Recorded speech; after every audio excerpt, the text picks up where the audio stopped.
Cette station d'épuration de Mouilleron-en-Parais accueillera bientôt les eaux usées de sa voisine, Saint-Germain-l'Aiguiller. Dans cette dernière, la station plus petite nécessitait des travaux trop onéreux. Disons qu'on avait déjà fait une préétude sur l'agrandissement de la station existante. Et donc, ce qui nécessitait une emprise foncière d'1,5 hectare, avec un coût avoisinant les 400 000 €. Et là, la mutualisation ? La mutualisation va nous permettre de diviser le coût des travaux par 2. C'est-à-dire pour l'instant, les chiffrages sont à 205 210 000 €. Demain, avec la fusion des deux municipalités, la station de Mouilleron servira donc aux deux communes qui réaliseront une économie considérable. Et c'est bien là l'un des objectifs de la création de cette commune nouvelle qui s'appellera dès le 1er janvier Mouilleron-Saint-Germain.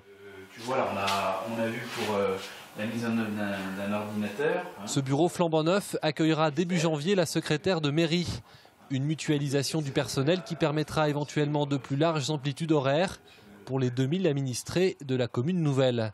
On aura par contre peut-être l'augmentation de l'ouverture du service au public de par cette nouvelle... Donc on va expérimenter, par exemple, on va sans doute expérimenter une ouverture le samedi matin. Autre point, et non des moindres, Mouilleron-Saint-Germain sera parmi les premières communes nouvelles du département.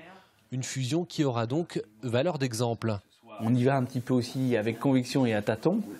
Malgré tout, il faut que ça se passe bien parce que ça doit être effectivement une réalisation exemplaire. Par contre, avec Stéphane, on souhaite vraiment dire une chose, c'est que c'est une réalisation vraiment de cœur. C'était nos projets de liste, c'était les premiers points dans nos listes à Mouilleron et à Saint-Germain. On n'a pas attendu la loi pour travailler sur cette réflexion. Et puis, c'est surtout pas un effet de mode. Pas un effet de mode, mais tout de même une nécessité aujourd'hui à l'heure où les dotations de l'État sont en baisse. Les communes nouvelles qui seront créées avant le 1er janvier 2016 pourront bénéficier d'un maintien de ces dotations pendant 3 ans.